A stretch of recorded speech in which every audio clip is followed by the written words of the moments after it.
What's up guys, BumbleCuber here. Today I'm going to be telling you how to get sub 5 on 2x2. So, sub 5 on 2x2 is not that hard. All you need is practice. That brings me to my first one. Tips on getting sub 5 is practice. As much as you hear it. Back when I was 6 seconds, averaging 6 seconds, wanting to get like sub 5, I did 3,000 solves a day. And if you have less time, just do random slow solves while you're waiting for stuff. Just always do solves, whatever opportunity you can. Go on 2x2. Do solves on 2x2.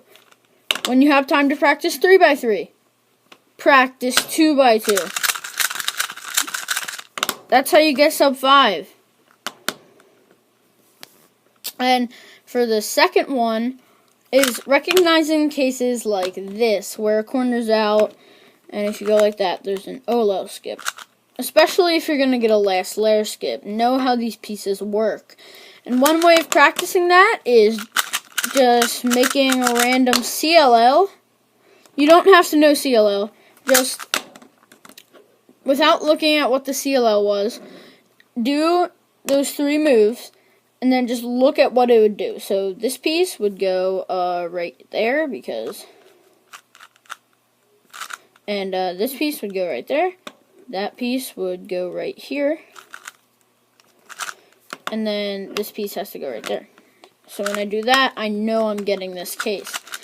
And once you get better at looking at that, you'll start getting faster solves. Because when you can look at that, especially when you're going to get a last layer skip. So if you see this, you're not just like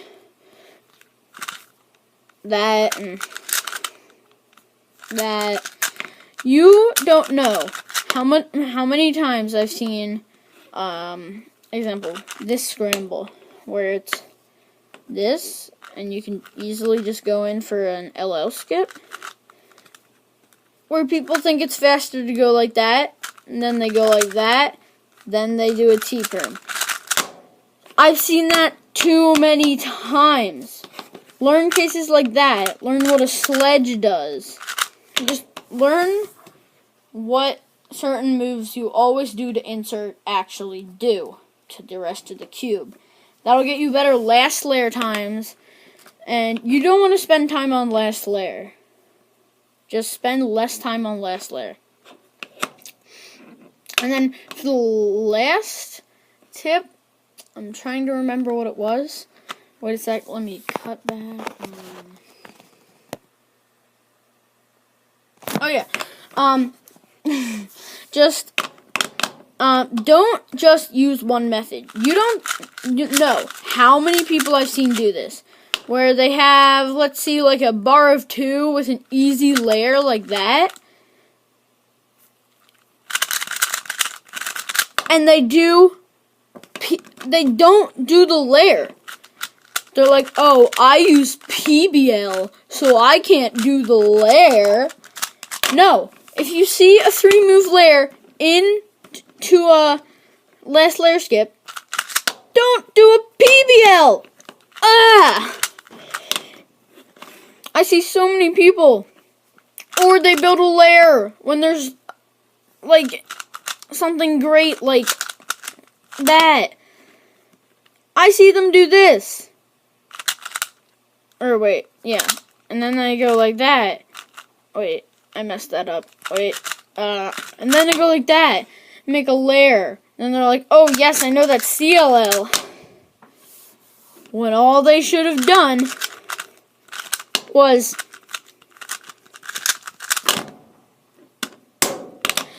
it's just so many things that just how you know you can affect the cube with the other pieces. Just always do that. Also, don't stick to one method. Learn 20. I know 1, 2, 3, 4, 5, 6, 7, 8, 9, 10, 11 methods for 2x2. I may not use some of them because they suck now, but on methods like, say, the one I showed you guys in a video, and like a lot videos ago, where it's like opposite Ortega. Do you know how many times I've used that and got a sub 1 solve? 4 times. I don't think any of the top class 2x2 solvers would get a sub 1 on the scramble. Wait a sec. Wait, yeah. I don't really think anybody would think of doing this. It's just, on some of the scrambles, it's like, different methods are way better. Don't just stick to one method.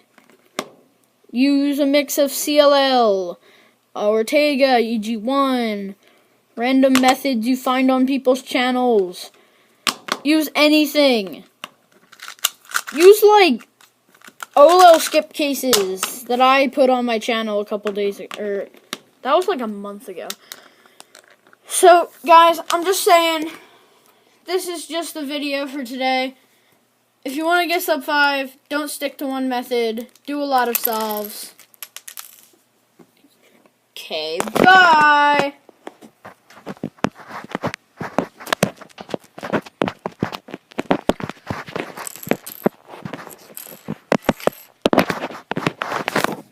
Oh, dang it, I took the cube away. So now it looks like... Dang it!